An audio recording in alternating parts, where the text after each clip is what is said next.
Okay, so now that we've covered last week's comics, we're going to go on to this week's comics. And we're going to talk about some that were pretty damn good, and one that made me almost want to blow my head off. So, without further ado, we're going to go with. We're going to start with what actually, I've complained about this in recent weeks and recent months, and that's Ultimate Avengers 3. You know, again, Millar and Dylan taking on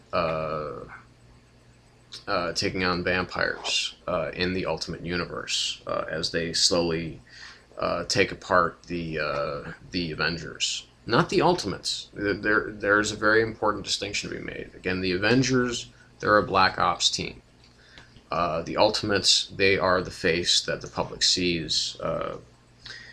But I stopped being pissed off at this particular comic once it got to the explanation of once it got to Cap taking control of the situation. Because Captain America, he's just the coolest. He's the shit. And he, literally it takes him about 2 seconds to figure out, okay, well, this is what we need to do. Once he was presented, once the chips were down and everything was at its messiest, he knew exactly what he needed to do, and he did it. And turned out to be a pretty good ending for just about everyone. Not quite, though. Because this does, of course, leave a cliffhanger that will lead into New Ultimates versus New Avengers series that will be coming soon. So that's going to be pretty interesting. So until that moment, we'll move on from that comic because there's not really a whole lot else to say. I mean, it's Steve Dillon doing some great artwork. With superheroes, which, as I've said in the past, as I always felt was a little out of his depth, but he does a good job with it here, and obviously does a good job with the gore. He always does. Read pretty much any fucking issue of Preacher if you need some further examples of that. So we're going to move on from there to, since it was, partial Brubaker week, we're going to go with Secret Avengers number 9. And so we've got more of Shang-Chi, Master of Kung Fu, fighting alongside the Avengers. This one has a little bit of kind of a strange ending. I thought they could have set it up a little bit better. But aside from that, a really interesting comic. And, basically what we're seeing here in this issue, the main focus is the battle between Steve Rogers and John Steele. John Steele basically being the first super soldier.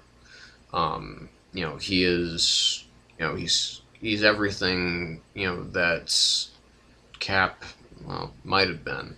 And it goes more into depth into John Steele and who he may be. He seems to exist. There's rumors of him, according to this issue, there's rumors of him actually even fighting the Civil War, because he was obviously a World War I vet who decided to start taking the fight in World War II.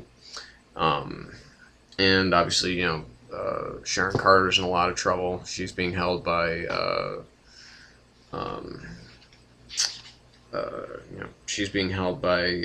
the Shadow Council. So that's, doesn't make Steve too happy, and, Shang-Chi is basically kind of got to, hand himself over in order for, some of these Avengers to survive. So it's some really, it's Brubaker, so I mean, it's always pretty damn entertaining reading. Like I said, the ending was a little confusing. Like I think they could have set it up a little bit better. But other than that, and Deodato's artwork, pretty much perfect. Is very well suited for this comic. Also, I mean, it's dark, it's a little bit brooding, perfect for what essentially is the Shadow Ops team of the Avengers. So, and we've also got Captain America, number 614. This is a pretty horrifying cover. As far as what Sin, the daughter of the Red Skull, has become. She essentially has distorted her face so that she looks like her father. And in the midst of everything that's going wrong, this is a great read. This is a super comic this week, because we've got the trial of Captain America going on right now. Essentially, it's the trial of Bucky Barnes, but obviously he is who he is, and he's got and there's some serious shit going down in this issue. With Sin threatening to blow up the Statue of Liberty, and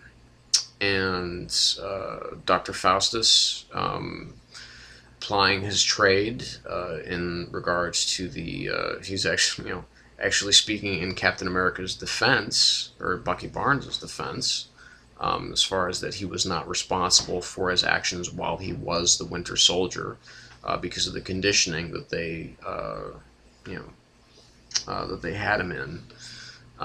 So I mean, this is it's not only a legal battle; it's also one of great great national importance, and obviously a lot of personal issues that are being dealt with by Bucky, which is why I love Captain America the comic so much, is because Brubaker never he never gives he never really gives you a moment's pause as far as character is concerned. He will always favor character in front of action. And Dr. Faustus is becoming an increasingly more frightening character than I've ever seen him. And this goes back many years of me reading this comic, and the different incarnations of Dr. Faustus. And just being able to kind of take over people's minds just by speaking to them. That's a pretty, and not using any superpowers. I mean, just using, timbre and cadence, and, just planting some suggestions into their minds. So that's some pretty terrifying stuff. So he's becoming a great foil for Captain America. Again, really looking forward to the next issue of that. And then we got our next one, which is Detective Comics number 873. Now, of all of the minimalist covers of what DC's been putting out lately, this is absolutely my favorite. This is just a beautiful cover. I mean, just the way that it works so perfectly with with Batman coming down like this and having the bat emblem up here. It just works so well. Aside from the critique of the cover, what's actually inside is also equally fascinating. Basically, what Dick Grayson is dealing with is he's got to deal with, essentially a bunch of bored, rich people who have come to purchase basically items used by Batman's rogues gallery. And one of those items is apparently the crowbar that was used to beat Jason Todd to death, well, almost to death, excuse me, by the Joker, and the fear gas that the big bad man uses. It's just a great comic. Scott Snyder and Jock are making a really perfect team to run with this comic. So I don't lament Paul Dini being absent. So we're going to come back. So great comic. We're going to come back in just a few moments with the one that made me want to blow my head off.